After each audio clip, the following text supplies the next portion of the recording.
I'm sure you've heard of The Walking Dead, big popular franchise these days, even after all these years. Some of you have found or known about the series since the comics. Some of you have found out about it from the Telltale's The Walking Dead series, that interactive movie kind of games. Or even from The Walking Dead Survival Instinct, that survival first-person shooter where you played as Daryl Dixon and Merle before they met up with the group in Atlanta. Or some of you, of course, have seen it through the very popular and still around TV show with numerous spin-offs to this day, and doesn't seem to know when to really end. But there is probably a very select few of you that know about Overkill's The Walking Dead. Now, I know what you're probably thinking. Overkill. Isn't this the same people that made Payday the Heist, Payday 2, and the now infamous Payday 3? Yes, it is the same studio that made those games. And I know you're probably wondering, they made a Walking Dead first-person shooter survival co-op experience? When did they make this? How long ago was it? Why haven't I heard of this? Or maybe you're part of the few people on this planet that do remember it, and it's sort of left your memory, and you're just now remembering it as you're seeing the footage in the background. Well, that's what today's video is going to be talking about. We're going to be talking about Overkill's wasted potential and nearly forgotten first-person shooter set in the Walking Dead universe. So without further ado, let's get right into it. Now, Overkill's The Walking Dead was released back in November of 2018, and at the time, it was only the PC version that was released. Now, there were plans for a PlayStation 4 and Xbox One release, but we'll get into that in a minute. But at the time, it launched to a very mixed reception, and it was a very buggy, semi-disastrous launch. No doubt because this game's development was a bit of a rocky road. At one point, this game was supposed to be on the Valhalla engine, but then at a last-minute decision, they decided to switch into Unreal Engine 4, which is what this version is now running on. And so not everything was really carried over in a very timely fashion, which led to, either delays, lots of in-house fighting, and it was just an all-around messy development because a lot of the developers had to go from one engine that they were more or less familiar with and they had spent a good while working on to now Unreal Engine 4. Now, probably some of this experience did help with Payday 3 because Payday 3 would be made on the same engine, but regardless, when this game released, it was a very giant mess, and a lot of people did not like how this game was launched, myself included, as I had seen footage and reviews about this game basically showing how much of a buggy, broken mess it was. So I was hoping it would get a resurgence in the future, and I would hold off on buying the game until then. Well, a couple months later, after a couple patches, the game would be magically pulled from Steam storefronts on February 26, 2019, and then the console versions would be canceled soon after, meaning this game only came out on PC, with the last and final version being version 1.3. And that was more or less the end of it. People that did own the game, they still could play it, earn achievements, but it was delisted from the store completely. And you're probably wondering, why was that the case? Well, it was actually because Skybound basically was not happy with the game and just pulled the license from Overkill, forcing them to delist the game. That was literally it. They were not happy with how the game was performing and how it launched, and they were very appalled by it, so they just pulled it from the Steam page, and that was it. No console versions were ever released. And for at least 4 years, this game was more or less dormant. There were some mods on modworkshop.net coming out. But overall, that was pretty much it. Nothing was really happening behind the scenes. There were some rumors that maybe it would come back, but there seemed to be no indication whatsoever. It was just rumors. Then we jump forward to Payday 3's release, which was September 21st, 2023. And that game launched to a very giant, messy launch, similar to Overkill's The Walking Dead, but even more disastrous because there were so many lacking features that Payday 2 had. But that's not the point in this video, because about a month later, a supposed leaked build of Overkill's The Walking Dead was released on 4chan. And supposedly, and this is just rumor, this leaked build was released by a disgruntled ex-Overkill developer. Now again, I can't find really true confirmation on this, but regardless, this build was being made available online. Version 1.4, which this version was supposed to come out the day or the week after it was canceled, meaning this was the next update ready to go for people to play.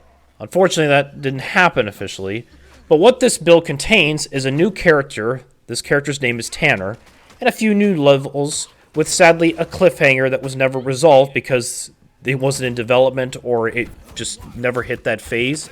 And that's what this build contains. Now, what I find so interesting about this leak is that it flew under the radar, because I didn't even hear about this leak, and you think something like this would have been really mainstream, and there was like an article or two talking about it, but nobody was really talking about this leak. It was just kind of, again, under the radar and out of the blue. It was shocking even for me to not be able to find out about this until, I want to say, around 5 months ago, when a YouTuber by the name Vacant Knight uploaded his video, Overkill's The Walking Dead in 2025, and then mentioned this build, which piqued my curiosity, and then eventually I found a Discord, since the official, Overkill's The Walking Dead Discord was sort of rebranded, shut down, whatever. It's no longer in service and really active anymore, but this modded Discord was basically what was left of the fan base for this game, where a few modders by the name of Nick and Brady08 have been steadily making mods for this game, even to this day as I'm recording, to help sort of fix the game as best they can, to re-enabling content that was locked behind, a Skybound newsletter thing, just really nice quality of life mods even. Nothing, custom yet, but regardless, a lot of mods that are being created to help sort of make the game more doable solo, or even easier to play with friends. Which, you heard me right, this game is still playable with friends because it follows a sort of peer-to-peer matchmaking sort of thing. So, in other words, the servers will always stay up for as long as Steam exists. Because, yes, you can play this with pretty much anybody with this community edition. It helps configure the game and even fixes some things that this developer build had to help, make it more accessible for, anyone to just download, play, and go. Which, I know you're probably asking, is this legal? Well, technically it's abandonware, and the license is pulled, so I'll leave that up to your own judgment, but when a game's pretty much abandonware, I think the gloves are off at this point when it comes to the legality, but again, I can't speak for that. All I can just say is you'll have to make your own judgment. But regardless, with this whole recap of the story of Overkill's The Walking Dead, how does the game play? Well, if you've played Payday, pretty much Payday the Heist 2 or Payday 3, the gist is similar, except the game is, obviously more about surviving zombies than, robbing banks. But you can see the sort of core elements of Payday in this game. You have, each character has their own abilities that you can rank up and earn perks with, and then at the end of every mission you can get rewards, whether it be a mod case, weapon case. Sometimes you can even find these as bags in the mission and extract with. There's also survivors you can extract with to help send on missions for more resources. I mean, the game has a lot of layers for what they were going for, and I find that pretty interesting and incredible because the core is there. Like, this game could have been spruced up a bit and made a lot more enjoyable if given the time. Like, the identity and core of this game is there. You can see it. I can even see it.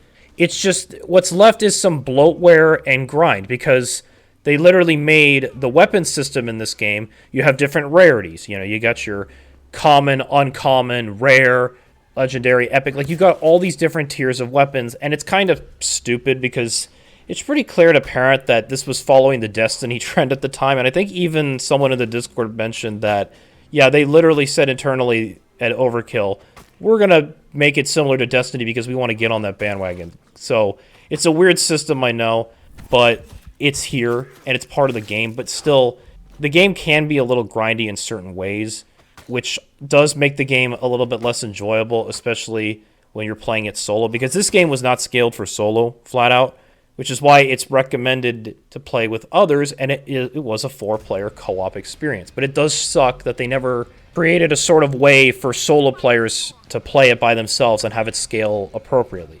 But regardless, there's a lot here I could talk about this game and what features it has. But like I said, it's basically, Payday, but more focused on a survival and apocalypse with survival mechanics and building up your base, sending out survivors to get resources to get better guns. There's a lot here. I mean, another inspiration they took clearly from Destiny is there's a character called the Wanderer that you could find in certain missions every week, and if you extract him out of there, He's kind of like Xur from Destiny. He will basically have some weapons that you can buy, or you can invest weapons to get the weapons you want that he has on offer. Like at one point he had an AK and a mod that you could invest, mods, blueprints, all these kind of things into a sort of bar that would progress at each tier until you get to the final tier, which is, gold tier, which would be a gold tier weapon that you can use provided your character is level 30. Like I said, there's a lot of layers in this game, and I think it just sucks because is the game really terrible? No, it's a lot of fun to play, especially if you have friends that, you just want to hop on and play something that's similar to a franchise like No More Room in Hell. And for those of you who don't know this game, it's free on Steam. You can play it on PC. But No More Room in Hell is similar to this game. It's just a lot more hardcore. Ammo's a lot more scarce. But, you're playing as a group of survivors trying to get to an objective and extract. Similar to this game, but, different sort of experience of the game. No More Room in Hell's sequel is an early access extraction kind of game, which I've played and tried out. And I still think that, in some weird way, Overkill's The Walking Dead feels a lot more like No More Room in Hell 2, or even 1.5, than No More Room in Hell 2 that's out right now. But that's just me. But overall, in these last couple of months of playing this game, it just hurts me and makes me sad more that the potential of this game was sort of abandoned, forgotten, wasted, whatever you want to call it. Because it really feels like they did try to do something, cool and unique. And quite honestly, we don't have a lot of good Walking Dead games. I mean, Survival Instinct, I do think is not as terrible as people say it is. But yeah, it could have been much better.